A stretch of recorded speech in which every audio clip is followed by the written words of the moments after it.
Hello, and this is a warm welcome to the Carrie Barrett Show. I'm thrilled to have you here. As you may know, if you're a regular viewer or listener of this particular live stream and podcast, you know we usually talk all things video, public speaking, media training. We're taking a little bit of a departure from that format, or that topic, I should say, this episode. And that's because I met the guy that you're looking at on your screen. His name is Jim Gale. And what hasn't this man done? Like, if I read you a couple of things from his bio. So he's a CEO and a founder. He's a storyteller. He's an outdoor enthusiast, an entrepreneur. Here's where it gets interesting, especially so. A permaculture expert, husband, father, friend, 4-time All-American national championship wrestler. He spent his adult life exploring, backpacked through 37 countries, lived with the Maasai tribe in Africa. I mean, I could go on, but I won't, because I want to talk to him and you about something that he has created called a food forest. Before we get to that, Jim, it's great to have you with us. Thank you for being here. It's wonderful to be here. If you hear some noises in the background, we are in a food forest. We've got turkeys, we've got chickens, and we have some construction. So please excuse the noise. Well, before we get into the food forest, let us know where specifically geographically are you? We are in St. Cloud, Florida, about 45 minutes from the Orlando International Airport. Got it. All right. So I ran through a couple of things on your bio, but tell us a little bit more about how you got to where you are. Obviously, what you're doing now doesn't necessarily have anything to do with wrestling and any and you know, being an, well, it does have something to do with being an entrepreneur, but tell us a little bit about how you came up with this idea of a food forest. What brings you to, you know, standing in front of us outside in Florida and talking about this great idea that you have? Awesome. Well, it started, I think the thing that comes to mind is when I was driving to a network marketing event when I was 19 years old, and somebody had a cassette tape of Dennis Waitley, and he did this series called The Psychology of Winning. And we basically drove to Texas and back from Minnesota, and we played that series of cassettes the whole time, and it blew my mind. I couldn't believe that I hadn't learned this stuff before. It was so powerful. And I got back, and then right when I got back, our college wrestling coach had the whole team write their goals. And I had never written my goals before. So I didn't really want to. Like, I wasn't a fan of the pen and paper. I did not like homework. And I really looked at this as homework. When I started reading the questions about what I thought I could accomplish as a wrestler. Now, the 2 previous years were failures to the max. Like, they were really bad years for me. And I failed in wrestling. Really, it was really a perfect storm. Yeah. And so when I started reading these questions and imagining myself in the future, and that's key, it started to inspire me because the questions were pointed in a positive way. And so I wrote down, I started dreaming outside of the scope, thanks to what I learned from Dennis Waitley. And I wrote down that I wanted to be a 3-time All-American and a national wrestling champion. And when I handed my goals to the coach, he smirked and he said, "These goals are kind of lofty, don't you think?" And he didn't believe it, and nobody did. And 4 years later, I was actually a 4-time All-American and national champion, inducted into the Hall of Fame, because I envisioned myself in the future in an empowering way. And from there, it's just been incredible. Okay, so I feel like I'm hearing turkeys and maybe a dog and perhaps something else behind you. So talk to us a little bit about where you are, which is your food forest, and what exactly that is and how all these pieces tie together. So I learned about 16 years ago, it was 2007, I learned that we are destroying the world. And I learned I got very passionate. So back when I was about 30, I started a mortgage company, and it just rocketed. We did $1.3 billion in revenue in 3.5 years, starting from scratch. And so then I sold the company, and I had a lot of time. And when I first learned, well, I had my first two daughters, and that changed my life because I started asking new questions about the future of our planet. I Mm-hmm. also learned permaculture, and I also learned that there's some wicked stuff going on. And I went into a period of scarcity, and I had time, I had money. So I studied and studied. Literally, I became obsessed with not only finding out what was actually happening in the world, but Mm-hmm. also asking the question, what is the solution? Yeah. In fact, a relevant concept and quote came up. Bill Mollison, who was one of the founders of permaculture, which is an agricultural design science, he wrote, though the problems of our world are increasingly complex, the solutions remain embarrassingly simple. And I started to bawl. And God, I get emotional just thinking about it. And from that day forward, 15 years ago, I have become obsessed with demonstrating the solution to all of the world's biggest problems. And it's so simple. When we take the poisons out of our landscapes and our lives, and we grow food instead of lawns, this is an edible landscape. We have Mm-hmm. 230 different types of food growing in this baby food forest. And I can walk outside my house. I'm not a farmer. I don't grow food, but we design landscapes that the food grows itself, right? Yeah. These are perennial crops. So that's been my passion now. And now it's starting to go hyper exponential around the world, and it's a lot of fun. Okay, so I want to dive into, and I want you to walk us through some of the plants that you have. And there's sculptures and that have meaning Yeah. greater than aesthetics that are in Yeah. this food forest as well. But before we get into all of that, just define for us what you use this word a couple of times, permaculture is. What exactly is Yeah. that? Permaculture, the word stands for permanent culture. Okay. And it started out as an agricultural design science. So it has the ethics are very simple: earth care, people care, and fair share. Okay. And I like to point out that the word share is a voluntary act. It's not done by force and violence. It's not sharing through government means has failed. Yeah. Sharing must be a voluntary act. So I like to point that out. And then there's principles in this design science, like catch and store water, and use diversity, and integrate, and value the edges, and things like that. So there's a bunch of principles that when we follow these principles, then we create landscapes that provide for us exponential joy and abundance.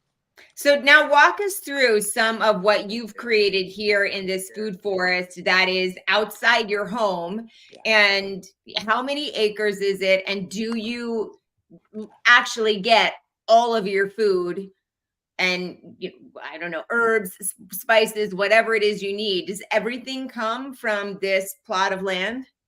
More than everything we need. And that's the beauty of it. So, with 240 types of edible and medicinal, like I'll show you this. This right here is Mm-hmm. a living salad bar. This is called longevity spinach because it helps you live a long time, and it tastes way better than the lettuce you buy at a store, Yeah. and it's a perennial. So we can come out here anytime and we can grab a salad with longevity spinach and Okinawa spinach. We can throw some papaya in the salad. We can throw some mulberries in the salad. We can throw all sorts of things in there just by walking outside with a with a bowl and Yeah. just gathering it. It's that simple. And that's how you prepare all your meals for the most part. Yeah. Yeah, we also have we also have chickens and fish, and we have several types of ducks and cows, and it's all integrated into one living system. So you're not vegan or vegetarian, but you raise the meat that you harvest as well. Yes, we raise everything. Now, do we still buy some things at the store? We do, but we're in the process of transitioning out of buying anything from the store. We don't Got it. need to, but sometimes my wife wants a particular thing that isn't here yet. Yeah. So now tell me what the goal is. So this is not just something that you have in mind as a way to sustain your own family. This is something that you are not only want to, but in fact are beginning to expand throughout the country. And your goal is to take this beyond the borders of the US. Tell us a Yeah, little bit about what the plan is to make this bigger and why it works and why it's so important. permaculture is scalable. It can be done on the size of this circle, this white circle, this is about 20 foot in diameter. You can have Mhm. enough food to grow one meal a day on this size of plot. And we launched it was April on 2021. So less than 3 years ago, we are now serving people, inspiring and empowering people to live this way in 54 countries and 50 US states. Our intention is to catalyze a shift in awareness that leads to mass adoption of the most logical thing we could ever do. And that's to love ourselves, love our land, love our families, and love our communities, and steward the land. Right? Napoleon Hill wrote one of the greatest books ever. It's called Think and Grow Rich. Yep. And in that book, after a lifetime of study of the most successful minds in history, he deducted whatever the mind can conceive and believe it can achieve. So there's no limits to that. So our intention is to change the world. When we achieve mass adoption of this, we reverse deforestation and mass extinction, cancer, heart disease, diabetes trends. We end crime. We end all of the problems of the world up to tyranny simply by taking the poisons out and growing food instead of lawns. Eliminate food scarcity, hunger. So how does this work in different environments from, let's say, Florida, which is like pretty conducive to growing year round, in some of the areas that are maybe more arid or colder and don't see as much sunlight throughout the year? How does this extrapolate to those other environments that are different from the one that we're looking at right now? Thank you for asking. That's such a relevant question. So I hear a lot of times a bunch of BS, belief systems, bad science, and bullshit about what's possible, right? I've got a friend in northern Minnesota next to Lake Superior who has 300 different types of edible plants on his property. It's a Garden of Eden paradise, right? So the permaculture design principles, they start with the question, what agricultural hardiness zone are you in? And based on that zone, we design the guilds. A guild is a community of plants that support each other, right? Mhm. So, for instance, we could walk away from this food forest that I'm sitting in now and come back in 30 years, and this food forest would not only be a jungle of food like the Amazon, but the food forest would actually expand because the wind, the rain, the animals, the birds will come into the system and they will spread seeds outward. Yeah. Right. So this can be done. We've done these in deserts, in high mountain regions. We've done them all in every hardiness zone except for the polar ice caps. Yeah. Which proves the challenge, but who knows?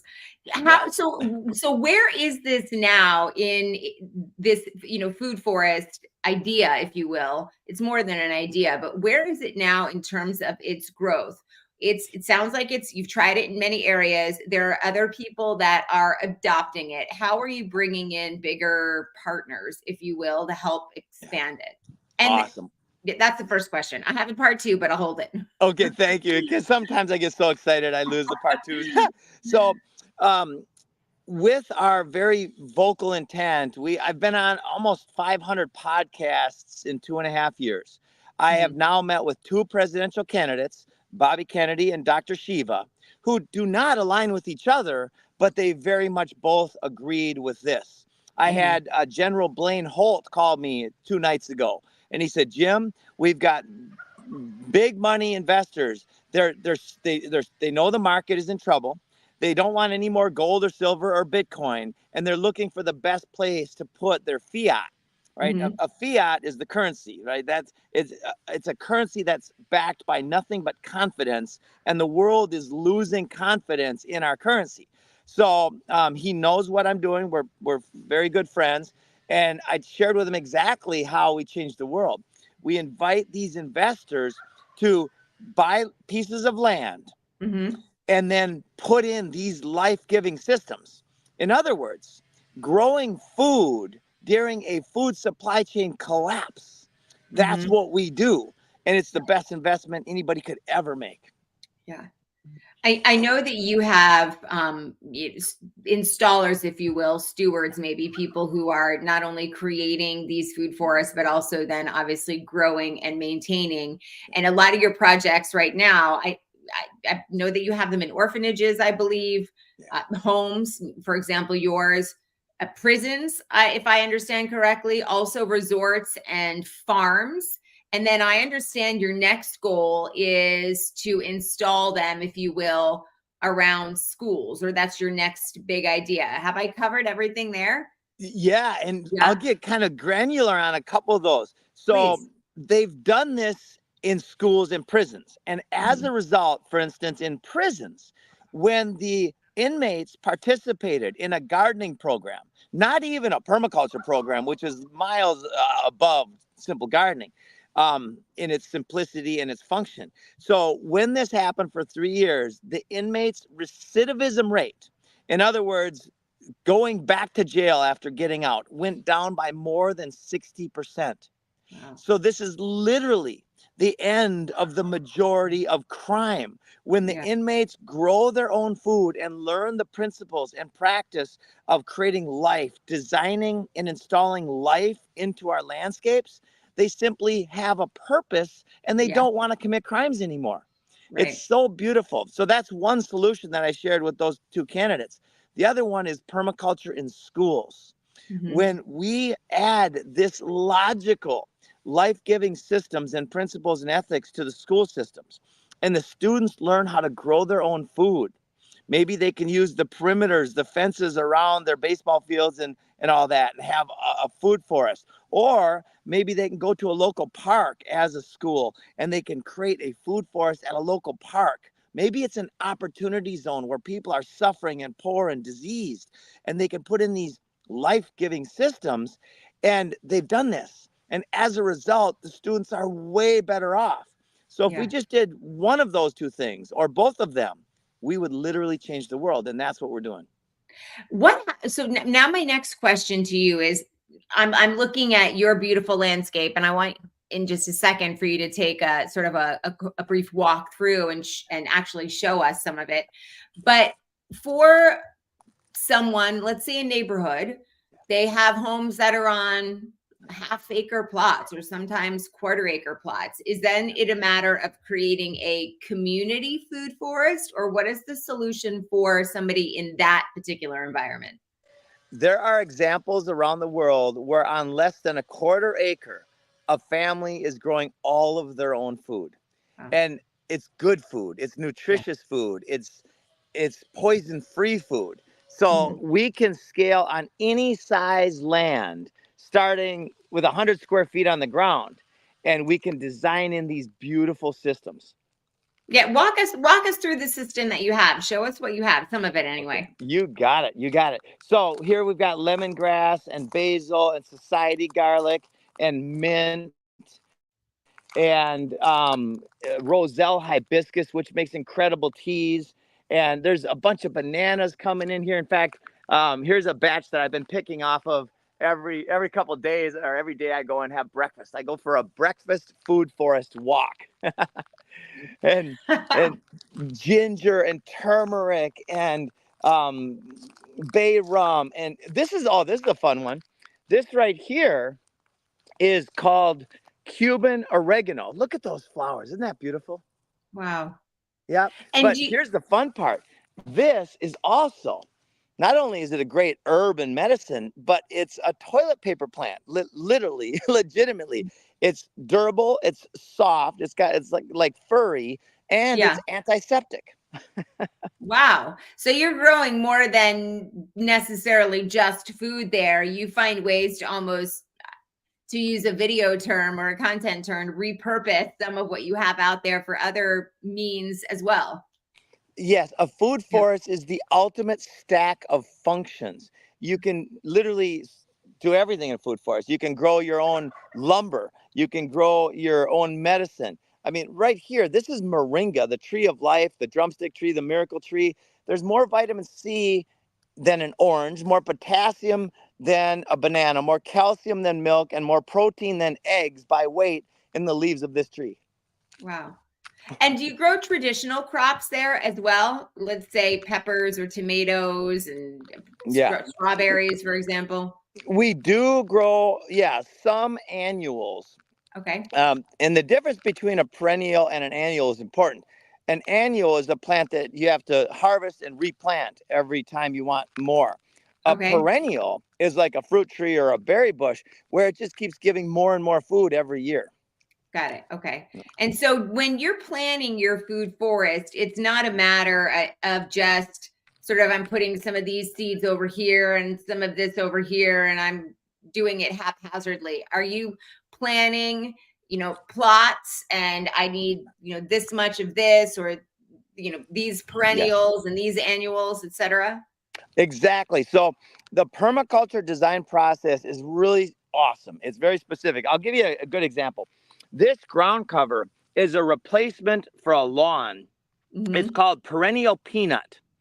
And a perennial peanut is like a living Band-Aid for the earth. So this is shells that we put down for our pathway. Peanut And shells?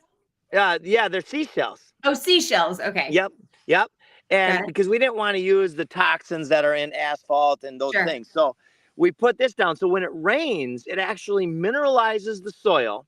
And then this plant comes and it creates these vines because this is like a scar on the earth. So Yeah. this plant's job is to heal the earth. So it spreads out and it vines out and it also creates nitrogen for the soil. So it Yeah. has multiple functions and you don't need to mow it. Nice. I know one of the things when you and I first met and we started talking, one of the things we talked about is, and you touched on it here, is how depleted the soil is. So Yes. you're also growing crops that replenish rather than deplete. There's studies that say if you look at, let's say, I'm sort of making this up, vitamin C content in an orange Yes. now versus what it was 50 years ago, it's Yep. significantly less now because of the depletion of the nutrients in our soil. So what you're planning here also, if I understand correctly, helps replenish rather than deplete. Is that accurate? That's exactly right, Carrie. So as we're growing food, we're actually building soil, which is the Mhm. exact opposite of our current agricultural systems. Yeah. They're mining and destroying the soil. So there are about 890 million acres of farmland in the United States alone. And when we have mass adoption of this logical system, that goes back to nature, but Yeah. not just any nature. It goes back to the Garden of Eden nature. It goes back to food forestry everywhere, which, like this banana here, you can see that was eaten by some type of bird. And we Yeah. want that. We want to invite diversity, birds and insects and all of life into these Pollinators. systems. Yeah. Yeah, yeah, Yeah. yep. And then that what's left of that banana goes back into what is essentially nature's compost Boom. and replenishes the soil. So Yep, where do just you throw it want on the ground. what is the next step? I know we're running out of time here, but what is the next step for this project, if you will? I don't want to call it a business or an idea because it's more than both of those things. What is the next step for this project? The next steps. So we are building a media center. We now have billionaires approaching us to say, how do we scale this? We have presidential candidates and senators and congresspeople. And the next step, and a lot of like Emmy Award winners like Darren Olean, who's fantastic, and so many more, is to come together, humanity, we need to come together right now, and we need to take the poisons out of our systems. And by the way, the number one poison is fear and the idea of scarcity. There's no scarcity. When we love ourselves and we put these systems in the land, then the idea of scarcity, which creates fear, goes bye-bye. And then we can create incredible abundance on this planet again. That's the idea, is to change the world.